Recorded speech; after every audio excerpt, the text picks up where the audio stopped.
Hello, this is Mrs Hetherington here. I'm preparing this video for parents and carers today to help them to understand our learner pathway at Doon Academy moving forward into session 1920. It's a slight change in terms of the option process, so it's just to give you an update on how this is working for all young people. S3 parents will be coming into a parents' evening on the 6th of February, and the senior phase S4 and 5 parents will be coming into a parents' evening on the 20th of February. But this is just to give you a wee heads up and let you get a feel for what we're doing before we move forward. So this is our new learner pathway document, and this replaces what was traditionally known as the options form. And I'm just going to talk to you about a few things that we do to help your young people work their way through their learner pathway. So very first things is there's a space at the top for the young person to indicate what stage they will be in like session 1920, 2021, 21-22 and 22-23. So for instance, if a young person is just going into S3 next year, they would indicate S3 in this box. If the young person is going into S6 next year, they will indicate S6 in this box. The box up here is for the young person's name and details. And this box here is a box that's filled in, or information that's filled in using the My World of Work website. Now we use the My World of Work website to help young people to identify their strengths and potential pathways into the future. So I'm going to show you a little bit about My World of Work website before we move on. So the My World of Work website, as you can see here, is a sign-in website. Now what we have encouraged the young people at Doon Academy to do is to use their Glow login or Glow email address as a sign-in for this account and to register in the account. So I'm just going to take you to another screen at the moment where I've already logged in. So this is a young person that's logged into the site, and they've already created and worked through their career options. So what they have done is they've personalised their account by working through their About Me section, their Strengths section and their Skills section. I can tell that they've done that because they've got ticks in all three boxes. Now as a parent, you can ask your child to log in to the My World of Work website so that you can have a look at this with them and see what career path that it's throwing up for them. So you'll see there that once they've created all three of these profiles, there's then a box down here to say view your career suggestions. So if you just click on the view your career suggestions, it shows all sorts of results that match the profile that the young people have created. What the young person is being encouraged to do is to look at the industries that best match their skill set. So for instance, in this young person's profile, all three boxes are checked for tourism and creative. So what I'm going to do is I'm just going to click on the creative, and it's going to give me an idea of some of the job opportunities that can be taken through creative, and it gives me an overview of the kind of careers and opportunities that are available within Scotland, gives me and beyond, and it gives me a little video here that will talk me through. It tells me a little bit about the industry. If I click on the jobs in the industry and I click on, for instance, performing arts and media, a whole host of jobs come up as that could be available within that industry. Or if I go to design, arts and crafts, it changes. So this young person is interested in potentially becoming an animator in the future. So what I'm going to do is I'm going to click on the animator one. When it gives you the details about the job, it talks about the potential salary, the average salary across the UK. It talks about the number of people that are currently employed in Scotland within this industry, and that's the labour market information. As you can see, LMI information is coming from that. So there's 2,960 people currently employed in this industry in Scotland. And it also gives me the job forecast for the next 5 years. So they're needing another 4% to add to that workforce to work within animation over the next 5 years. It gives some detail about what it is like to work in that industry, and it gives a bit of detail about the kind of hours and the environment that a young person will be likely to be employed in, and whether it's full-time, part-time or self-employed status that people tend to have. As you scroll down, it gives us examples of a qualification route. So I'll talk to you a wee bit about that in a minute. But first of all, what we're going to do is I'm just going to take you back. So that takes you through some of the things we've been asking the young people to do. I'm just going to take you back a wee bit through this system. I'm just clicking back to get to where I want to be. And in that first box on our learner pathway document, what you're going to do is you're going to click on the strengths profile. That's there for the young person, and they're looking at the different strengths that we have. And the strengths results for this young person that have come up is that they are a strong debater, they like service, they are emotionally aware, they're a hard worker, and they've got a strong moral compass. So that's the details our young people are filling in this section here. My World of Work's identifying my strengths as these things. And it's then asking the young people to go through and find their career options, and it looks for them to identify what career they want to work in. So I'm just going to take myself back, hopefully go back through this, although it might not let me at the moment. It's just taking me straight back to the Strengths Toolkit. So what I'm going to do is I'm just going to go back through quickly to the My Career Options part, View Career Options, View Career Suggestions. Just going to get into industries. I'll choose a different industry this time. I'll go tourism. And again, there's an overview and you can see the different future. I'm going to go for hospitality, catering and tourism. And why not go for something, it could be anything at all. Let's go for hotel manager.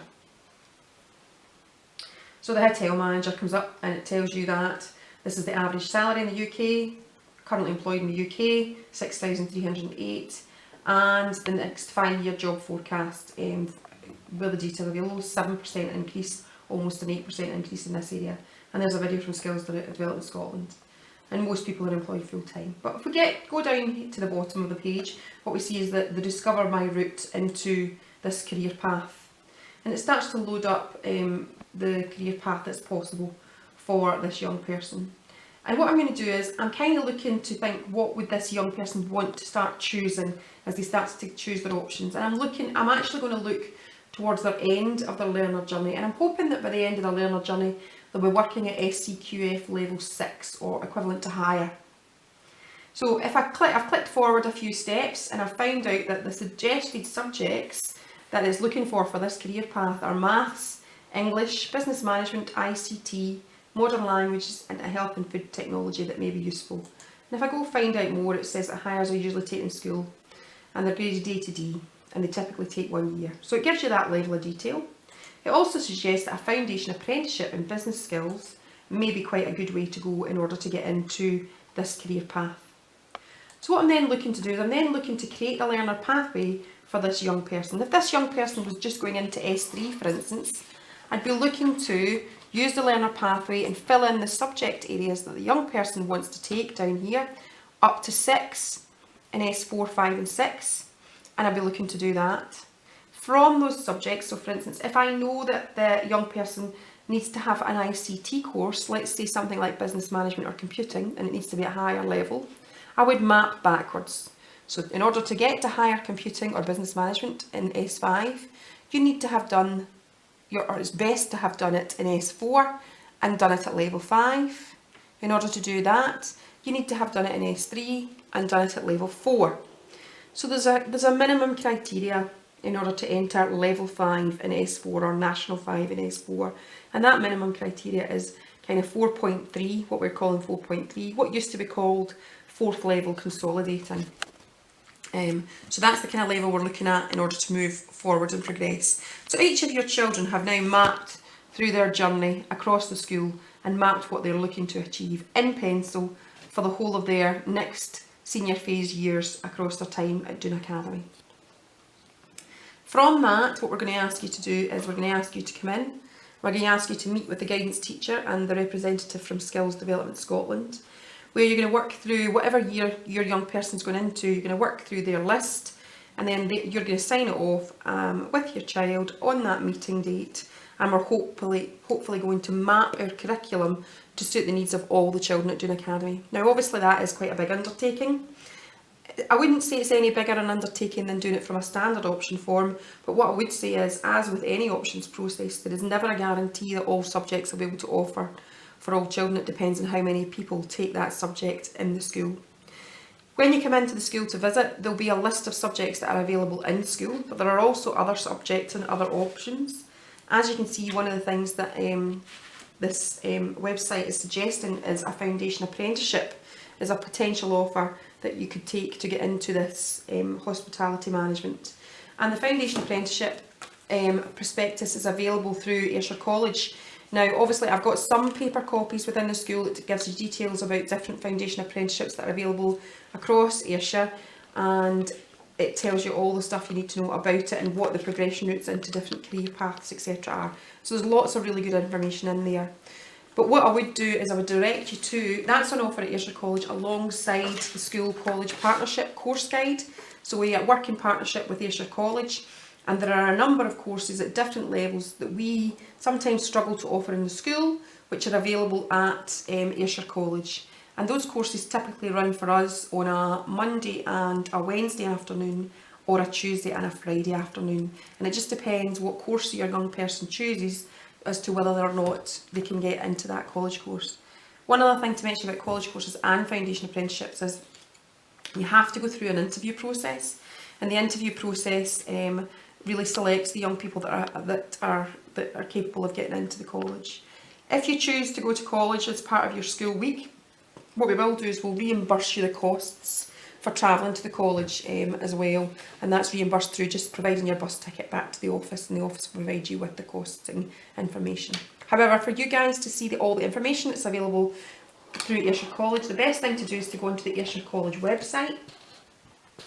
So I'm just here in the Ayrshire College website, and I'm going to go to find a course, and there's a whole section on Ayrshire College website for schools. So if you click on the schools and go to schools overview, in the first instance, this gives you all the information about the schools courses that are available at the college, and tells you little bits and pieces. There's video and there's audio information here. You can click on the local authority to see what courses are available. Now obviously, although we are part of East Ayrshire, most of our young people don't travel to Kilmarnock campus for their school course links. Most of them travel to South Ayrshire campus. So if you click on the South Ayrshire, you'll find the different names and the different courses that are available to children within the Ayr campus, and it also gives you all the different other campuses as well. So it's entirely up to yourself what if there's anything you're interested in. You can see there's a lot on offer at Ayr campus, including a lot of National Progression Awards which are on offer as well now. There are a number of new National Progression Awards which tend to be at level 5 or level 6 now available at the school as well. So that helps you to get a real feel for what's available at Ayrshire College. And last but by no means least, in terms of your child's pathway plan, what we have on the back page is we have some year stage guidance, and it just gives you a bit more information about S3. So for instance, in S3 I will continue to study maths and English alongside 6 other curricular areas. It tells you a lot about transition and different things and the kind of levels you need to be at. Although we're saying that in order to get into a National 5 you need to be at level 4.3 as a minimum, there are always other factors taken into account as part of moving on and transitioning in. So for instance, we look at every individual young person's requests, and if a young person is say slightly below that level, but we know they put in a lot of effort, we know they do the homework regularly, they maybe attend homework club, which is available on a Monday to Thursday in the school library, and their behaviour and effort is really sound, we'll consider their entry into that level 5 course. There are a number of factors in there. So there are a lot of courses available across the school at level 5 or 6 and at level 3 or 4. So it just depends on what your child wants to do, and that we take that into account. And obviously the same for S5 and S6. What we are recommending is that for a young person before they leave the school is that they have level 5 if they can in literacy and numeracy. And that's a really good standard to have as a minimum before you leave the secondary school. It also gives a bit of detail about the fact that young people will have personal and social education right up from S1 to S6, and there'll be 2 periods of PE and education or well-being as a minimum until the end of S5. The little bit at the bottom of the sheet is really for your guidance teacher and the office to complete. It gives us some information that we are required to share with SDS. So for instance, young people's planned leaving date, how they're going to get to the preferred route. So for instance, is it employment, is it university, is it college? What's the occupational field? So for instance, construction, and what's the occupation they're interested in doing? So for instance, if it's construction, it's a plumber or a trade or whatever. And this is just some extra boxes for if we need to contact you in case we can't offer everything that the young person's looking for within their options form. So that really gives you a feel for what we're trying to achieve this year, and I hope you'll recognise that it's very innovative in terms of what we're trying to do in terms of our planning process. It's also very open. We're not allowing columns to structure the young people's options. What we are doing is we will structure columns after our young people have done their options process to make sure our options are mapped to the needs of our young people across Doon Academy.